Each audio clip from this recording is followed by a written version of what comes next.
All right, and moving into the last part of this this production anyway for this week, we'll talk about thesis statements. So just as with the introduction, a thesis statement does have certain functions that it needs to accomplish to be effective within your essay. The first of that is that it's going to express your position on a given topic, and it's going to narrow that down concisely into one or two complete sentences.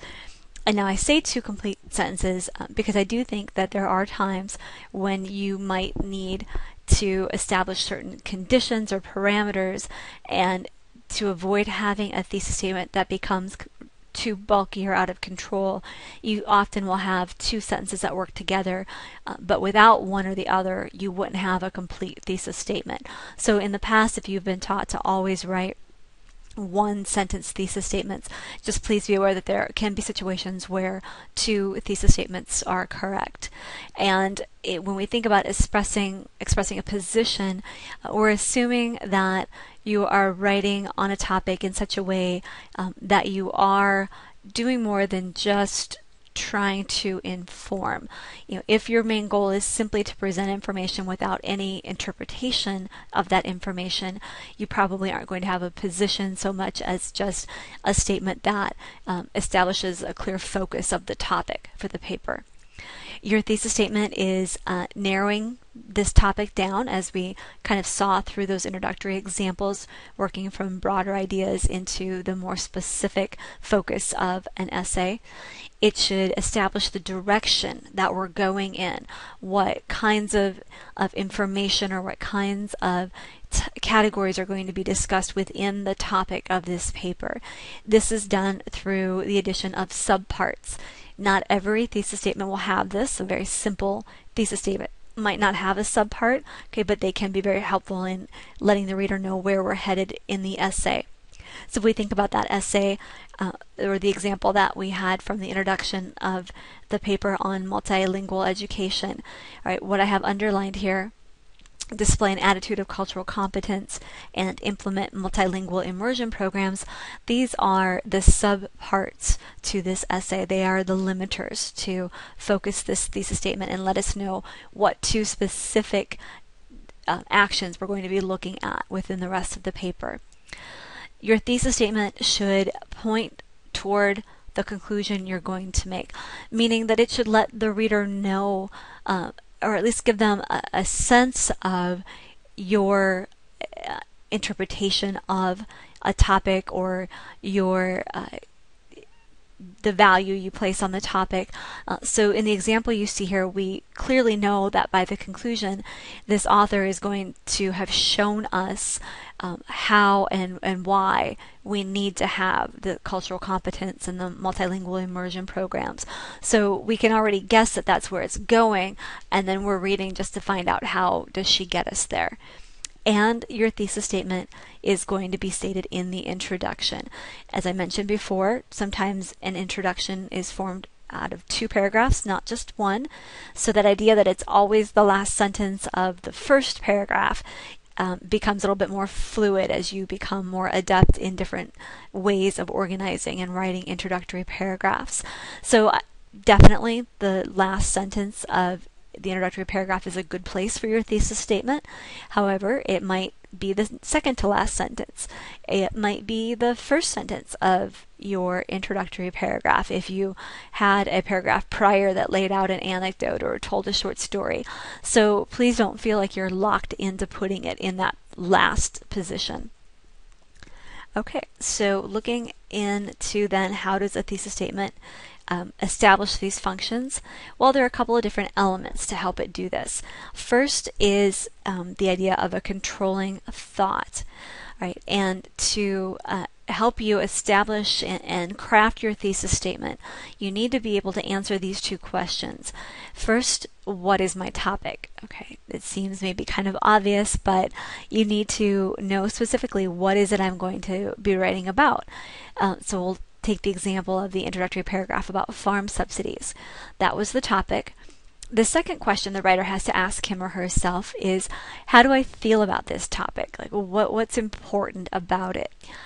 Well, in the case of the example we had, the author thought that subsidies were counterproductive and needed to be redesigned. Okay, there was a problem.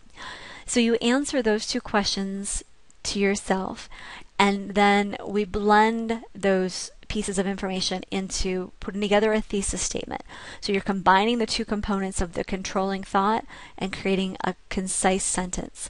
In this example, the government policies of agricultural farm subsidies have to be changed in order to assure the livelihood and well-being of small farmers.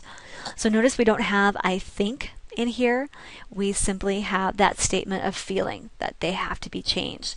This would be an example of taking a position and narrowing the topic, so that we know we're focusing just on subsidies, but we're arguing that there needs to be a change, and we're connecting it to the idea of small farmers, so we know that we're going to be focusing on those elements within this essay. So the goals of your thesis statement are to take a stand, okay, or to justify the reason for discussing this topic, to indicate that there is a controversy, or that there is an issue that needs to be discussed, that we need to have a conversation about. The thesis statement should express just one main idea, and it should be specific.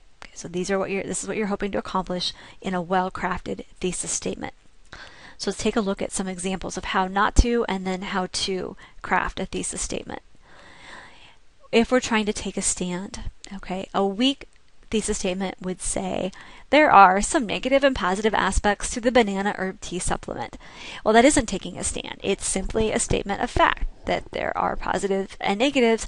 We don't know which is greater in this situation. We don't know what the author wants us to believe as readers. A stronger stand would be to say, because banana herb tea supplement promotes rapid weight loss that results in the loss of muscle and lean body mass, it poses a potential danger to customers.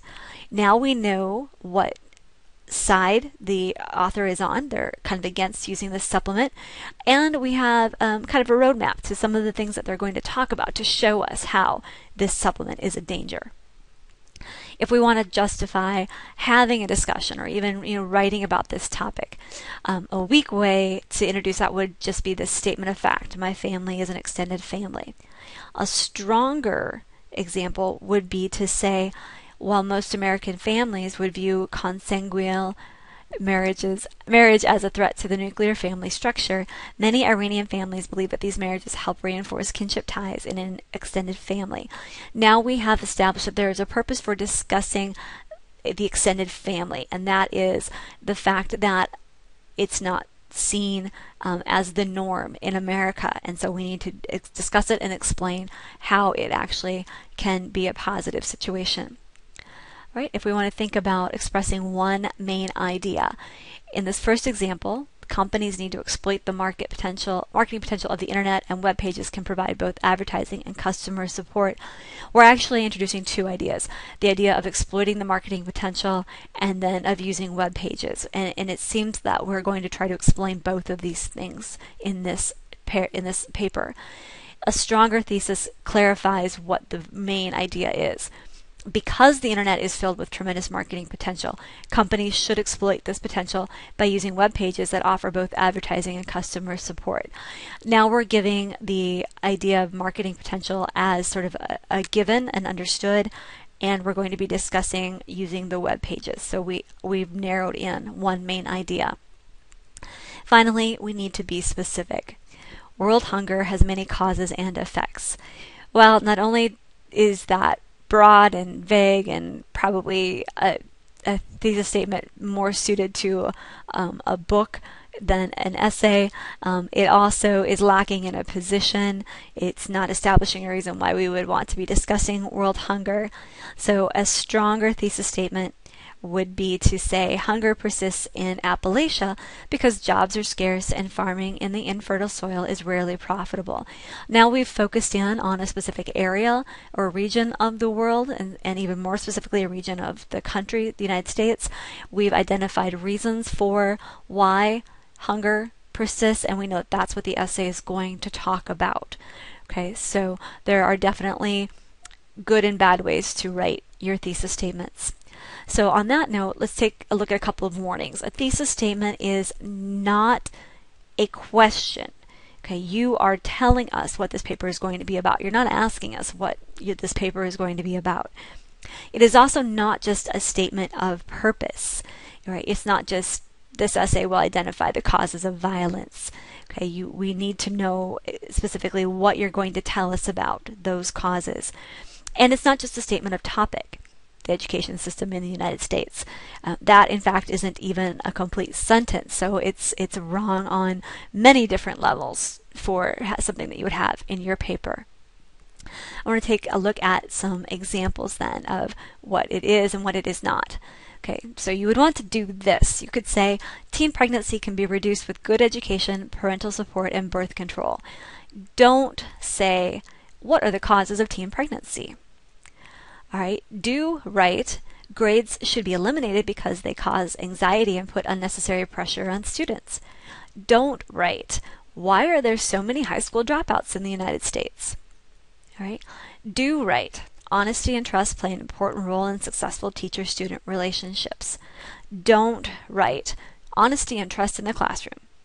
Or, I would like to discuss how teachers and students can develop better relationships. Okay, those are not thesis statements. Finally, a good thesis statement might be to say, essay writing is a process that can be learned, but it takes time, patience, and hard work, as you have learned throughout this semester. So finally, a few little tips. A thesis statement can be something that is fairly simple. Community colleges are an important part of Iowa's educational system. This does take a stand in favor of community colleges, and it lets you know that we're going to be talking about how they work within the educational system. However, an even stronger thesis statement would be a little bit more complex. Community colleges are an important part of Iowa's educational system because they are a more cost-effective way to attain a degree, classes are smaller, and students are prepared for the demands of university life. Now you have clearly made a roadmap for your reader to let them know specifically what topics within the idea of community colleges you're going to be covering within this paper. You've almost outlined for them where the paper is going. Finally, a very complex sentence could give some limiters or establish some parameters for when a situation would occur and then lead into your strong thesis statement. So in this last example, by starting with that phrase, although many students want to go straight from high school to a four-year university, we're acknowledging sort of a broader context, acknowledging a contrasting viewpoint, and then presenting the fact that we have an argument to make that community colleges are an important part of the system because of these benefits that they offer. So as you think about thesis statements, if you remember to just begin with the basic steps of identifying your topic, considering what it is you want to say about your topic, blending those two together, and then crafting your thesis statement and working from there. And it's always possible to go back and maybe make revisions to your thesis as you get farther into the paper and realize that you want to change your direction or that you have other pieces of information that you need to share. So I hope that this helps you feel more confident as you approach all of your introductory paragraphs for your remaining essays this semester.